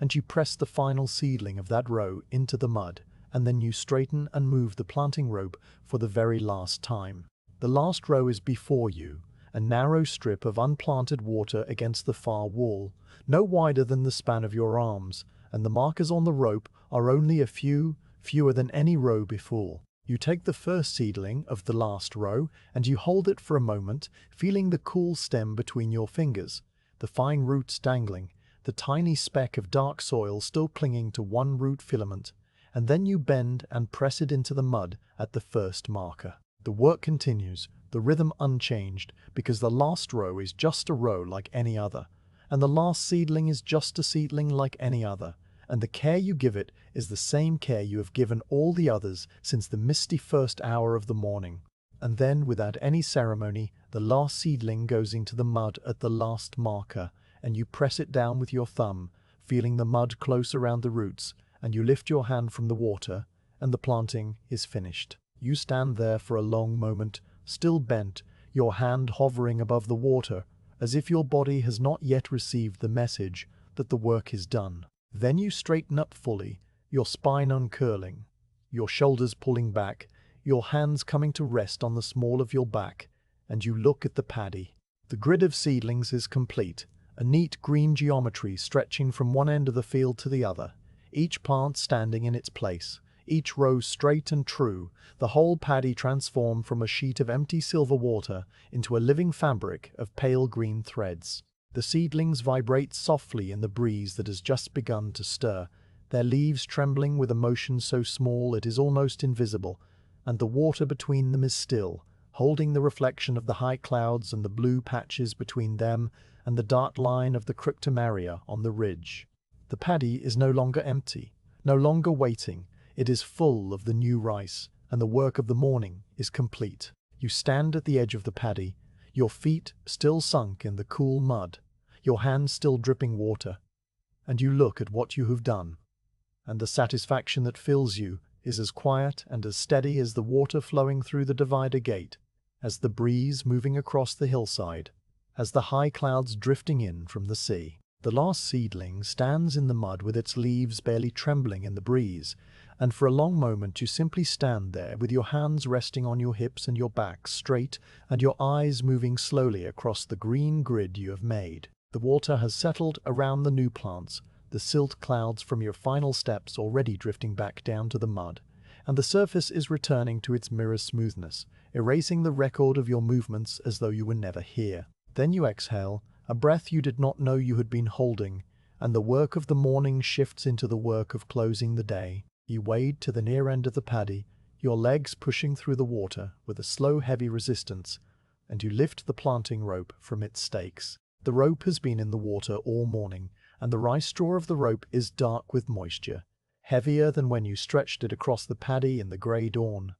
And the bamboo markers have absorbed water too, their pale surfaces mottled with darker patches where the fibres have swollen. You hold the rope above the water and let it drain, the droplets falling in a quick series of bright spots, and then you coil it carefully around your elbow and hand. The same loop you learned as a child watching your father coil the same rope at the end of the same planting season. The coil is not tight because a tight coil will trap moisture and rot the straw, so you leave it loose, each loop overlapping the previous by only a thumb's width, the bamboo markers clicking softly against each other as the coil grows. When the rope is fully coiled, you carry it to the grassy bank and set it down in a patch of sun where it will dry before evening, and you arrange the coil so that the markers hang outward, away from the straw, where the air can reach them. The seedling trays are next. The last tray is nearly empty, only a few spindly seedlings remaining that were too small or too crooked to plant, and you lift the tray from the water and carry it to the edge of the paddy where the other trays are stacked. The bamboo slats of the trays are dark with water and slick with a thin film of mud, and the remaining seedlings in each tray have wilted slightly, their leaves drooping, their roots exposed where the mud has washed away. You stack the trays one by one, nesting them together so that the mud from each tray presses against the bottom of the one above, and when they are all stacked you carry the pile to a shallow pool near the intake channel, a pool that has been scooped out of the bank years ago for exactly this purpose, its bottom thick with soft silt that holds water even when the channel runs low. You lower the stack of trays into the pool, pressing them down until the water covers the topmost tray, and you weight them with a flat stone so they will not float. The water in the pool is cold and clear, fed by a small leak from the irrigation channel, and it will keep the roots of the remaining seedlings moist overnight so they can be used tomorrow in another paddy. The trays settle into the pool with a soft, bubbling sound, and you leave them there, their pale bamboo frames visible through the clear water like the bones of some gentle creature. Now you turn to your own body, which has been in the water and the mud for hours, and carries the evidence of the work in every crease and pore. Your hands are wrinkled and pale from the cold, the skin of the fingertips puckered into deep furrows, and the mud has packed itself under your fingernails in dark crescents that have been there so long they feel like part of you. The mud has dried on your forearms in thin grey flakes that crack when you move, and your feet and ankles are coated in a thick layer of dark clay that has worked its way into every fold of skin. Your trousers are wet to the knee, the cotton heavy and clinging, and the cuffs you rolled so carefully before dawn have come partially undone and now trail in the water. You wade to the spot where the overflow water spills over the flat rock of the lower wall, the same rock that forms the sill of the divider gate, and you kneel on the grassy bank beside it. The water here is the cleanest water in the paddy, because it has just entered from the channel above and has not yet picked up any silt from the mud, and it pours over the flat rock in a sheet no thicker than your thumb, smooth and clear as glass. You bend forward and scoop a handful of fine sand from the bed of the intake channel, sand that is mostly crushed granite worn down by centuries of water, and you rub the sand between your palms, feeling the grittiness scour the mud from your skin. The sand is cold and sharp and effective, cutting through the layer of dried clay and the softer mud beneath, and your hands emerge from the scrubbing pink and clean, the wrinkles still there, but the dirt gone. You rinse the sand away in the flowing water, watching the brown clouds swirl and drift and disappear downstream, and then you scoop another handful of sand and scrub your forearms, working the grit into the creases of your elbows and the spaces between your fingers, and again the water runs brown and then clear. Your feet require more work. You sit on the grassy bank with your legs trailing into the overflow pool, and you scrape the thick mud from your soles and ankles with a flat stone, a smooth oval of slate that has been kept on the bank for this purpose and has been worn concave by many seasons of use. The mud comes away in dark sheets that drift slowly downstream, breaking apart as they go. You scrub your feet with sand as you scrubbed your hands, working it between your toes where the mud has packed into the soft spaces, and the cold water rushes over your clean skin with a freshness that feels like a small renewal. When your feet are clean, you sit for a moment with your legs in the flow, feeling the water pull against your calves, watching your pale, wrinkled feet through the clear, moving surface, and you're in no hurry to rise. The soap is in a small clay dish under the flat stone, a soft grey paste made from the ashes of rice bran mixed with a little clay and pressed into a cake that smells faintly of charcoal and nothing else. You take the cake in your wet hands and work up a thin lather, a grey-white foam that has very few bubbles, but a gritty texture that scrubs even without sand, and you wash your face, your neck, your arms, your feet, the soap leaving a faint alkaline slickness on your skin that rinses away clean in the flowing water. The rinsing is the best part, the cold water carrying away the soap and the last traces of mud and sweat, leaving your skin feeling tight and fresh and new. When you are finished, you cup your hands in the flow and drink, the same cold mineral taste of the mountain, and the water washes the dust from your throat and the faint bitter taste of the tea from your mouth. You stand on the grassy bank and shake the water from your hands, and then you pull at the ties of your wet trousers to loosen them. The cotton is cold and heavy and clings to your legs as you peel it away, and you wring the water from the lower parts of the fabric, twisting the cloth in your hands until a thin stream runs out and splashes onto the grass. The trousers will not dry completely in the time before the walk home, but the worst of the water is gone now, and you roll the cuffs back up neatly, this time dry and tight, the folds of fabric crisp against your calves. Your straw hat you remove and shake once, sending a fine spray of water droplets into the air, and then you hang it on your back by its cord so that the brim rests between your shoulder blades, a familiar weight. The wooden spade is the last tool to be cleaned. You lift it from the grass where it has lain all morning, its blade dark with mud that has dried to a hard grey crust, and you take it to the overflow water and lower the blade into the flow. The water darkens around the spade as the mud softens and releases, and you rub the blade with your thumb, working the clay from the grain of the wood, until the pale color of the cedar shows through again. The wood smooth and polished from years of use, the edge rounded and harmless. The handle, too, gets a rinse, the water streaming over the worn grip where so many thumbs have pressed, and then you lay the spade on the grass beside the planting rope, where both will dry in the faint sun before you gather them for the walk home. You stand still for a moment on the bank, the water sounds all around you, the breeze cool on your clean, damp skin, and you feel the pleasant lightness of the work completed. Your body is tired in that good way, the muscles warm and loose, the ache in your back already fading now that you are upright and still. You look once more at the paddy, the neat green rows of seedlings standing in the silver water, and then you gather your tools, the planting rope coiled and looped over your shoulder, the spade tucked through your cloth belt at your back, the empty gourd hanging from its cord, the straw hat resting between your shoulders. Your feet, clean and bare and still slightly pale from the water, make wet prints on the grassy bank and then on the packed earth of the path as you turn toward the farmhouse, the day's labor closed behind you like a book gently shut. The path takes you home with a different pace than it took you to the fields, a slower pace, the pace of completion rather than anticipation. Your bare feet meet the packed earth and the worn stones with a familiarity that is even deeper now, as if the morning's journey upward carved a groove in the hillside that your body now follows downward without any need for guidance. The light has turned amber, the high clouds catching the color of the sun that is still an hour above the western ridge, and this amber light falls across everything with a softness that makes the world seem slightly out of focus. The edges of the trees and the stones and the path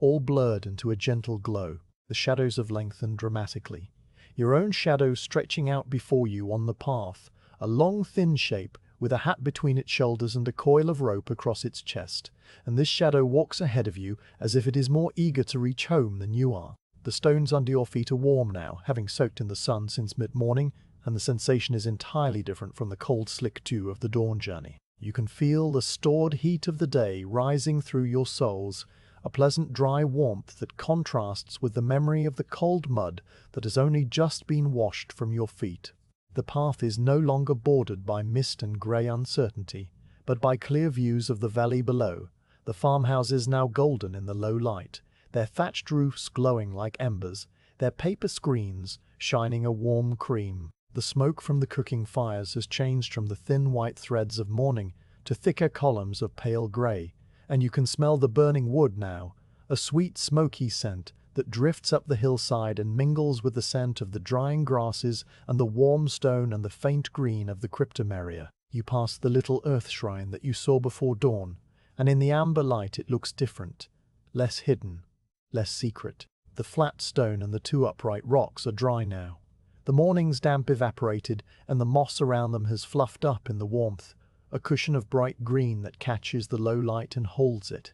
The offerings have changed during the day. Someone from one of the upper farmhouses, perhaps the older woman who finished her planting before you, has placed a new gift, a single ripe plum on a fresh green leaf, the plum's skin a deep purple red with a faint bloom of white that glows in the amber light. Beside the plum, the old offering of rice grains is still there, the grains now dry and scattered, and the wild flowers from the morning have wilted completely, their white petals shriveled into brown twists.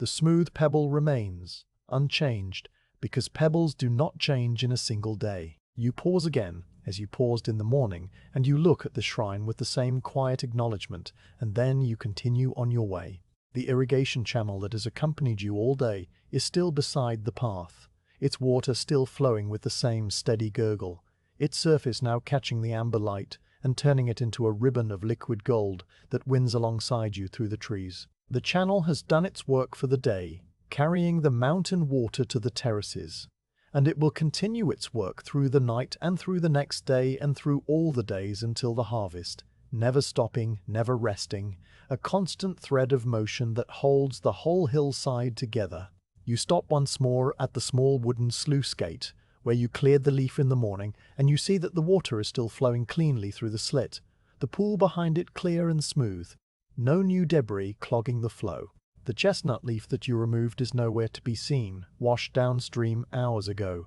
already beginning its slow journey toward the sea. You kneel beside the channel and dip your fingers into the water, just for the feel of it, and the cold against your warm skin is a small greeting, a reminder of the mountain spring that you have never visited, but whose water you know as well as you know the feel of your own hands. The cryptomeria trees on your right are now fully visible to their crowns, their dark needles silhouetted against the amber sky, and the spaces between them reveal the lower hillside in patches of green and brown and gold, a patchwork of terraces and forests and small meadows that you know in every season but which always looks slightly different depending on the time of day. An evening bird calls from one of the high branches, a single clear note repeated 3 times with a pause between each set, and the sound echoes faintly against the stone walls of the terraces below, a soft repetition that fades into the general quiet. The bird calls again, and this time another bird answers from across the valley,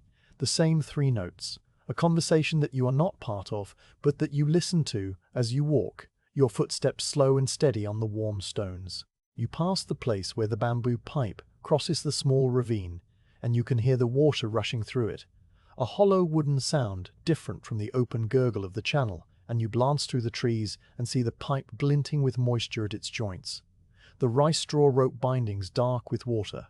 the old cherry leaning out over the drop with its leaves stirring in the breeze. The ravine is in shadow now, the sun having passed behind the ridge, but the sky above it is still bright, a pale gold that deepens towards a soft rose at the horizon, and the contrast between the dark ravine and the bright sky is so beautiful that you stop for a moment and simply look, your hands resting on the planting rope across your chest, your body still warm from the walk, your breath slow and easy. The path begins its final descent toward the farmhouse, the stone steps becoming the familiar, uneven series that you climbed in the dark hours ago, and you take them one by one with the same care you took then, your feet finding the hollows worn into the stone, the same one near the bottom that still wobbles under your weight and settles with a faint, gritty sound. The bamboo leaves that rustled in the pre-dawn breeze are now still, the air having settled into the calm of the evening, and the only sound from the bamboo stand is the soft creaking of the culms as they sway slightly,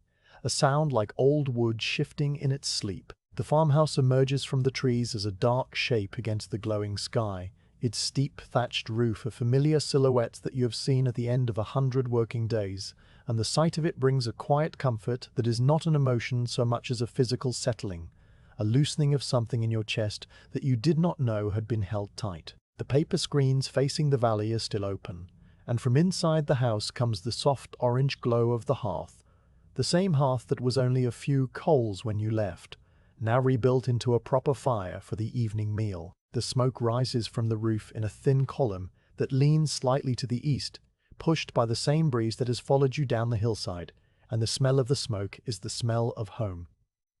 You do not go inside immediately. Instead, you walk around to the side of the farmhouse that faces the valley, where the wooden veranda extends out from the main room, its planks worn smooth by generations of sitting and standing and the sliding of doors. The engawa is a simple structure, a platform of dark cedar raised a single step above the packed earth, its edge open to the valley, its roof the same thatch as the house, and it is here that the family gathers in the evenings to rest and look out at the terraces and the hills beyond. You step up onto the wood, the planks warm under your bare feet, and you lower yourself down until you are sitting on the edge with your legs dangling over the side, your heels brushing the tops of the grasses that grow under the veranda. The planting rope you unloop from your shoulder and set beside you, its coil still loose and damp. The wooden spade you pull from your belt and place beside the rope. The straw hat you lift from your back and hang on a wooden peg driven into the post beside the veranda, where it will be ready for tomorrow.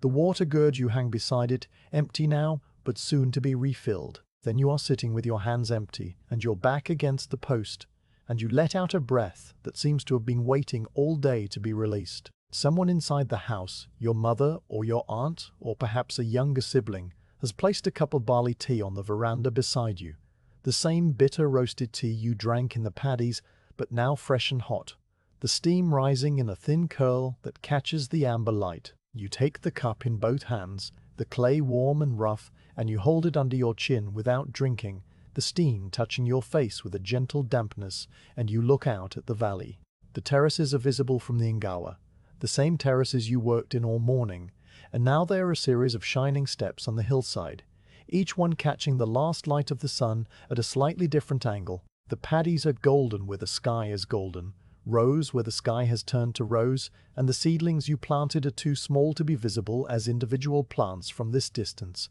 but you can see the faint geometric pattern of the rose, a subtle texture on the water that distinguishes your paddy from the ones that have not yet been planted. Your paddy is the third one up from the large rock that marks the boundary between the lower and middle terraces, and you can pick it out easily, a rectangle of green-tinged gold among the silver rectangles of the unplanted fields. You look at it for a long time, the cup of tea warming your hands, and you feel the quiet satisfaction of work completed, a satisfaction that has no sharp edges and makes no demands, a satisfaction that is simply present, like the warmth of the tea or the sound of the stream. The family gathers slowly on the engawa, coming out one by one as their own tasks are completed. Your father settles down a short distance away, his own cup of tea in his hands, his legs crossed, his gaze also turned toward the valley. Your younger brother sits on the step below the veranda, his feet in the grass, a piece of straw in his mouth that he chews absently. Your mother is the last to come out, wiping her hands on a cloth, and she sits beside your father with a soft sigh that is the same sigh you have heard at the end of every working day since you were small enough to be carried on her back. Nobody speaks, because there is nothing that needs to be said. The family sits in comfortable silence on the engawa, each person in their own thoughts or in no thoughts at all, and the evening settles around them like a blanket. The swallows that nest under the eaves come out for their evening hunt, swooping out from the darkness of the thatch and diving into the valley air, their bodies small dark crescents that twist and turn with a speed that seems impossible, catching the insects that rise from the paddies in the cooling air. They call to each other with high sharp chips that cut through the quiet and then fade, and their flight is a constant dance over the terraces, a dance that you have watched on 1,000 evenings and that never becomes less beautiful. One swallow dips low over your paddy, its reflection flashing on the golden water, and then it rises and banks and disappears into the shadow of the roof. The sky moves through its slow progression of colors as the sun drops below the western ridge. The amber deepens into gold, the gold deepens into rose, and the rose spreads across the whole arc of the sky until it seems that the entire world is wrapped in a warm pink light. The clouds that drifted in from the sea are now streaks of coral and lavender, their edges soft and feathered, and they stretch across the valley in long parallel lines that point toward the place where the sun has just disappeared. The water in the terraces reflects the rose light faithfully, so that the hillside is a staircase of pink mirrors and the dark stone walls between them catch no light at all, becoming pure black lines that define the shape of each paddy with a sharpness that is almost architectural. Then the rose fades into lavender, a cooler color that feels like a breath released, and the lavender fades into the deep blue of early night, a blue that is almost purple at its edges and nearly black at its center, and the first star appears in that blue, a single bright point of light directly above the mountain ridge, a star whose name you do not know, but whose position you have noted on many evenings. One by one, the stars appear, filling the darkening sky with a slow scatter of light, and the valley below fills with shadows as the last of the daylight drains away. The farmhouses in the valley become clusters of small orange lights, the glow of hearth fires shining through paper screens, and these lights are a reflection of the stars, the earth mirroring the sky in the same way the paddies have mirrored the clouds all day. The stream at the bottom of the valley catches the starlight and becomes a faint silver line winding through the darkness, and the sound of its water rises now that the breeze has died and the birds have fallen silent. A distant, constant rush that is the last sound of the day. The mist begins to rise from the paddies, a slow exhalation of the earth as the day's warmth leaves the water. It starts as a thin white layer just above the surface of the terraces, a ghost of the morning mist that you stood in knee-deep so many hours ago, and it thickens slowly, the paddies disappearing one by one under a soft white blanket that climbs the hillside in complete silence. Your paddy is still visible as a faint green pattern on the dark water, but soon the mist reaches it too, and it fades from view. The seedlings and the water and the mud all tucked away for the night under the same white cover that will keep them warm until the sun returns. You finish your tea, the last sip cold now, the bitter taste lingering on your tongue, and you set the cup down on the wooden planks beside you. Your back is tired, your hands are tired, your legs are tired, and the tiredness is a good tiredness, the kind that comes from a full day of work done well. You lean your head back against the post and close your eyes for just a moment, and the sounds of the evening fill your ears. The distant rush of the stream, the soft creak of the bamboo, the low murmur of voices from inside the house, the quiet breathing of the family on the engawa. The mist rises from the paddies to meet the dark, and the stars shine down on the sleeping hillside, and the water flows through the irrigation channels and over the stone walls and into the terraces, constant and gentle, a rhythm that does not stop, a rhythm that will still be flowing when you wake tomorrow and walk again up the path to the paddies, the mist cool on your face and the seedlings waiting in their trays, and the day spread out before you like a gift that asks only your presence. The night deepens, and the valley rests, and you rest with it, as naturally as the water flowing downhill, as gently as the mist that rises once more from the paddies to meet the dark.